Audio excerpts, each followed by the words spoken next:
Queridas amigas, apreciados amigos, bienvenidos a este su canal, Magister Celon Williams. Es realmente un placer para mí poder estar frente a ustedes cumpliendo la cita que había anticipado para desarrollar la segunda parte de esta temática: ¿por qué una persona se hace adicta?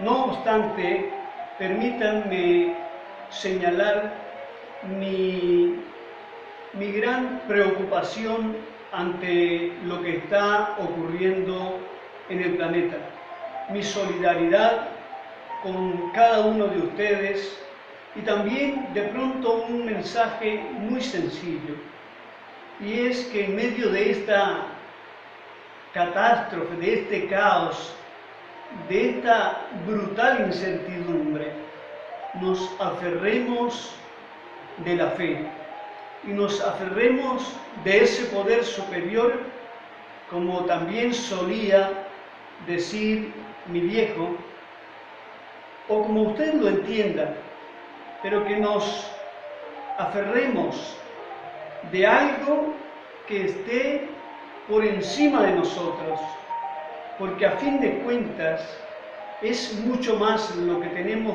para ganar si creemos que si no creemos. De tal manera que ese es parte de mi mensaje.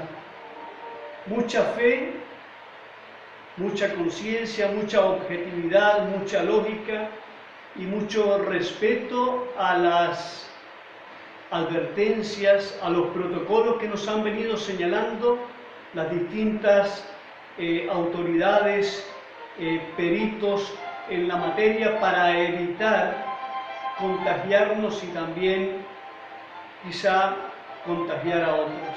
Muy bien, entremos en materia. Habíamos dicho al comienzo de esta temática que sin duda hablar del por qué una persona se hace adicta nos lleva y nos encierra realmente en remolinos quijotescos, dado que son innumerables las razones, los factores, las situaciones y circunstancias que pueden llevar a una persona a volverse adicta o drogodependiente. Y hago la diferencia porque no solamente estamos hablando de dependencia química, sino también de adicciones no químicas. De tal forma de que había mencionado en la primera parte de esta temática de que a las drogas, según mi parecer, se puede llegar por dos vías: por la curiosidad y por la causalidad. Y había mencionado cómo la curiosidad es como ese primer eslabón, es como esa puerta de entrada que sobre todo hace que los adolescentes, hoy podemos hablar de los niños según la evidencia científica, porque cada vez las personas entran mucho más jóvenes a experimentar con las drogas químicas, entre 8 y 10 años, según lo revelan estudios de la OMS. Muy bien, la curiosidad es ese matiz, ese algo, ese embrujo que hace que las personas quieran saber qué es esto. Si es verdad, por ejemplo, que la marihuana hace daño o no. Si es verdad que probando, consumiendo una vez cocaína, se van a volver adictos o drogodependientes. Porque muchos de ellos, me refiero a los que han quedado enganchados, que son la mayoría, creen que podían resolver la situación, que podían entrar y asimismo salir avantes, sin ninguna consecuencia. Pues bien, la evidencia y los casos por millones nos han mostrado lo contrario. De tal manera que, insisto, a la droga se puede llegar por curiosidad y quedarse por causalidad. Y explicaba cómo la causalidad son todos aquellos vacíos, estos miedos, todas estas inseguridades, los temores, esta soledad que se construyó, que se fabricó en la primera infancia, en la cual conspiraron tristemente aquellas personas que estaban mucho más cerca de nosotros. De tal forma que si queremos hallar una explicación lógica y adentrarnos en la raíz, y por qué no, del por qué, porque si no lo hacemos ahora, sería hablar más de lo mismo y no tendría mayor sentido. Sin embargo, hay elementos que son comunes a esta temática y a esta disquisición. Habiendo mencionado entonces la influencia de la curiosidad, la influencia de la primera infancia, lo que tiene que ver con los procesos neuroadaptativos que se generan per se, habiendo hablado implícitamente de la resignificación de la historia de vida, que es como el eslabón perdido entre el entrar y luego salir de esas situaciones, porque en otro apartado y en otra temática hablábamos que es posible curarse de las adicciones. Se habla mucho de factores protectores y de riesgo. Es un tema ineludible. Sin embargo, me parece que a veces caemos demasiado en esa repetición de términos, de factores, pero basados en la evidencia científica, nosotros podríamos precisar, y quizá una de las cosas que me interesa hoy día señalar es cómo esta primera infancia nos revela los elementos, los vericuetos a través de las cuales una persona se hizo drogodependiente. Los primeros 3 años de vida, como citara una escritora norteamericana, es la educación superior. Escuche bien, los 3 primeros años de vida es la educación superior. Y luego, los 7 u 8 primeros años de vida son fundamentales porque allí se forman las bases de lo que es la personalidad y el carácter de un individuo, de tal manera que la influencia que recibimos o que recibamos durante esa etapa va a ser decisiva, va a ser determinante en qué hábitos desarrollemos, en qué conductas desarrollemos posteriormente. El ser humano se retroalimenta y su vida va tomando elementos del continuo vivir, y con ellos va construyendo patrones de vida. Ahora, en un estudio realizado en el Hospital Mental de Minnesota, en Estados Unidos, por el año 83 más o menos, se determinó que el desempleo, la baja escolaridad y el estado civil de soltero eran factores de riesgo importantes para desarrollar la drogodependencia.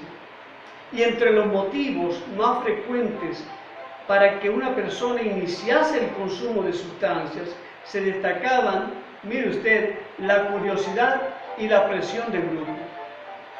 Además, el perfil encontrado del consumidor fue el siguiente: una persona solitaria, aislada, poco capacitada para establecer relaciones interpersonales, desconfiada, irresponsable, superficial, con tendencia a la depresión, a la autocrítica e impulsividad, según Norman Gaskell.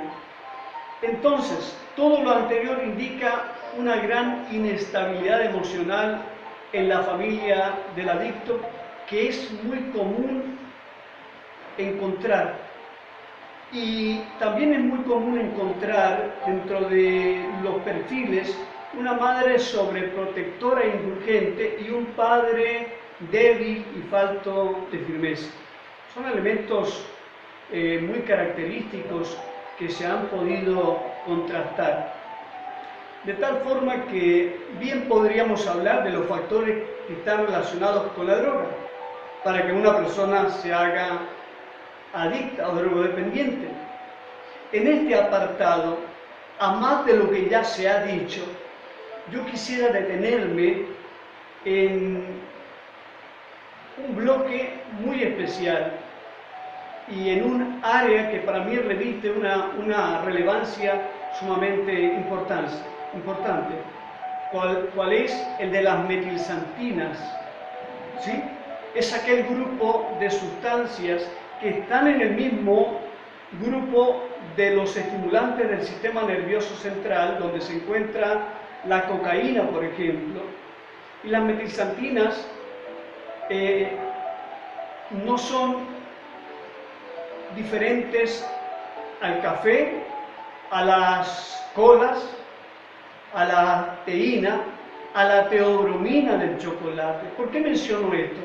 Porque generalmente en muchos países y en muchas culturas, sobre todo en Latinoamérica, se sirven estos elementos como parte de nuestra alimentación diaria, creándose una apetencia, una estimulación exacerbada por el deseo de sustancias estimulantes mayores, obviamente sin tener conocimiento de ello.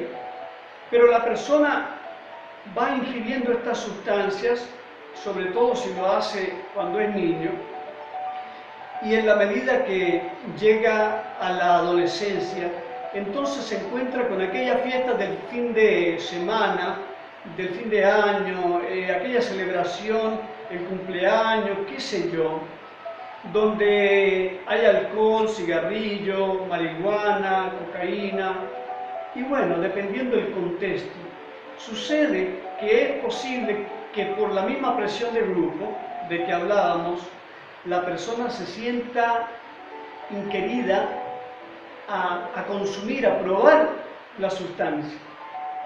Y la prueba una vez, creyendo que va a ser solamente una vez, y resulta que se queda enganchada, es decir, se hace drogodependiente. Por ello muchos se han preguntado por qué una persona se queda enganchada, se vuelve drogodependiente, en tanto otras personas en las mismas circunstancias, consumiendo la misma droga, la misma cantidad, la misma calidad, en el mismo lugar, no lo hacen. Bueno, sin duda se debe a las condiciones intrínsecas que posee cada persona. En este contexto es importante poner de relevancia la educación temprana.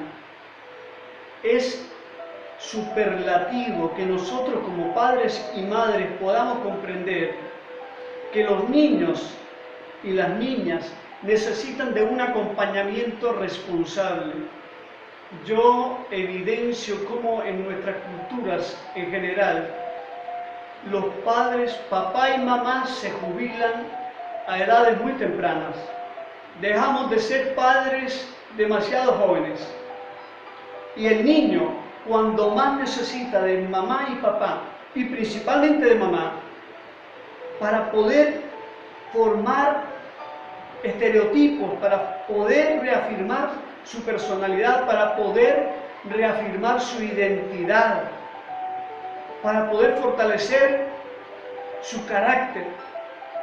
Entonces nosotros solemos dejarlos relativamente solos en esa etapa. Y ya lo había mencionado en la primera parte de este tema, en el que muchos de nosotros, por tener que salir, lo voy a colocar entre comillas con mucho respeto, por tener que salir a trabajar papá y mamá para poder sacar el hogar adelante, ¿cierto? Los niños quedan al cuidado de una criada, de una mucama, de una persona de confianza, o otras veces es la calle quien lo cuida, es la esquina, son aquellos amigos con falsos conceptos de la vida con la misma inmadurez que él quizá, y entonces se va permeando un caldo de cultivo e incubación que hace más factible el que una persona se decida un día por el tema de las drogas, inconscientemente, involuntariamente, curiosamente, pero llega a ese estado y queda entonces enganchado. Hay muchos factores y muchos elementos que podrían citarse con respecto a la droga, por ejemplo. Se habla demasiado de la droga, del poder adictivo de la droga, como si la droga fuese un elemento con vida propia que pudiese entrar en la vida de un sujeto, de un individuo, y hacerlo drogodependiente. Debemos tener claro que siempre hay un sujeto que decide, siempre habrá un sujeto que decide qué hacer. Ese mismo sujeto que decidió consumir droga puede, llegado el momento, cuando se dé cuenta que erró el camino, salir de él. Y hay innumerables factores de riesgo y de tipo familiar.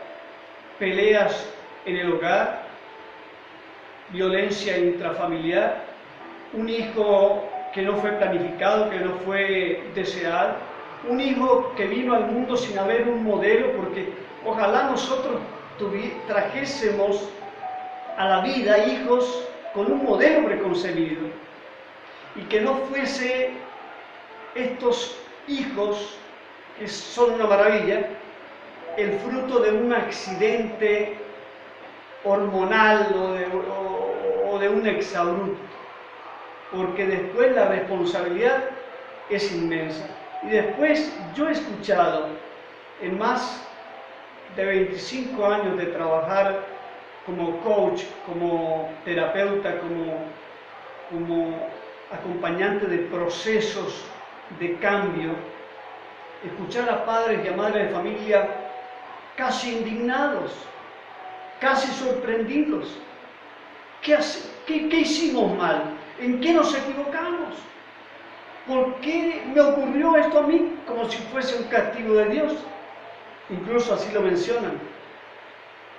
Y yo quiero hacer una invitación en este momento para que nosotros podamos revisar cómo estamos educando a ese niño, cómo estamos educando a esa niña, qué valores le estamos entregando, qué calidad de tiempo le estamos entregando.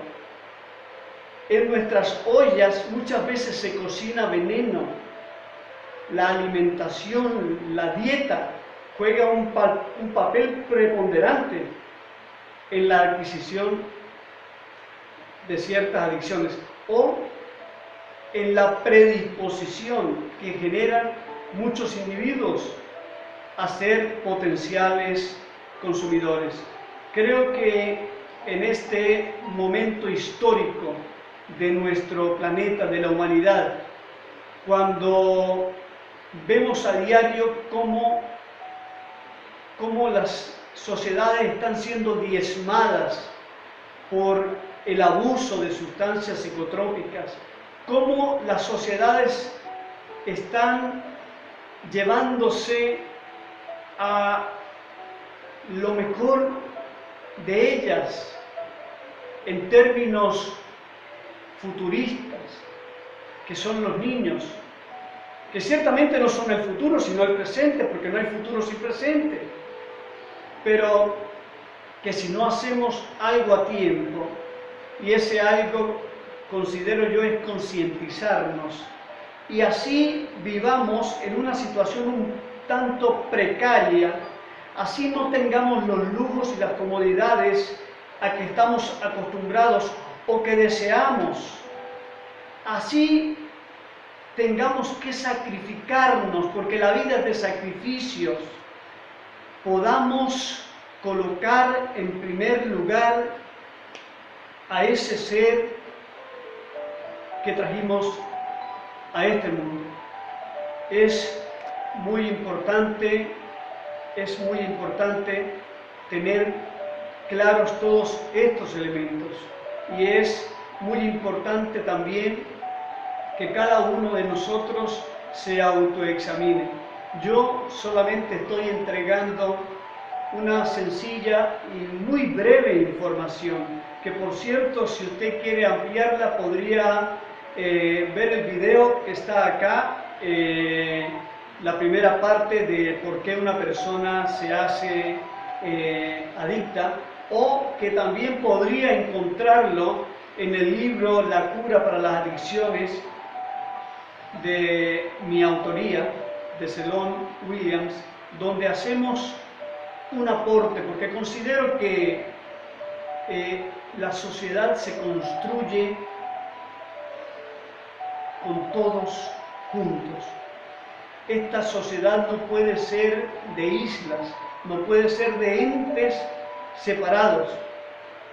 Y quizá para cerrar, mas no para terminar, porque es un tema demasiado extenso, citar las palabras de Bernard Shaw cuando dijo: mi educación fue muy buena, excelente, hasta que la interrumpió el colegio. Qué bueno sería que nuestros hijos, como ha sucedido en países como Finlandia, como Francia, como Canadá, donde el gobierno le da un subsidio a los padres de familia, a las madres principalmente, para que no tengan que salir a trabajar y puedan estar con el niño los 7, los 8 primeros años de vida, acompañándole, educándole, transmitiéndole valores de primera línea, de primera mano, de calidad insuperable. Entonces, cuando estos niños después entran a la escolaridad formal, se encuentra que los 3 primeros meses en promedio les cuesta cierto trabajo encajar en el sistema, pero después estos chicos se superponen académica, valórica, cognitivamente.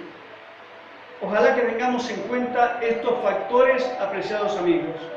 Como habrán notado, no he querido rayar más en aquellos factores típicos de riesgo sociofamiliar, personal, y que tienen que ver con la droga, que ustedes también los conocen o los pueden encontrar en otras disquisiciones.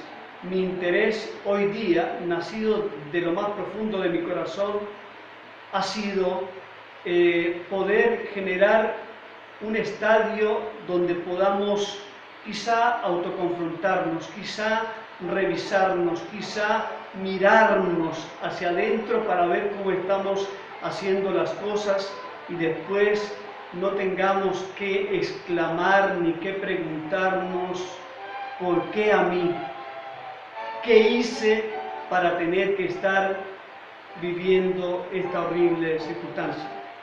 Queridas amigas, apreciados amigos, será hasta una nueva oportunidad, donde gustosamente estaré con ustedes desarrollando una nueva temática sobre el ámbito de las adicciones, de las drogodependencias, de ciertos trastornos de personalidad, o bien compartiendo también alguna temática en el campo de la oratoria que me fascina, y también en el área de la prosa poética.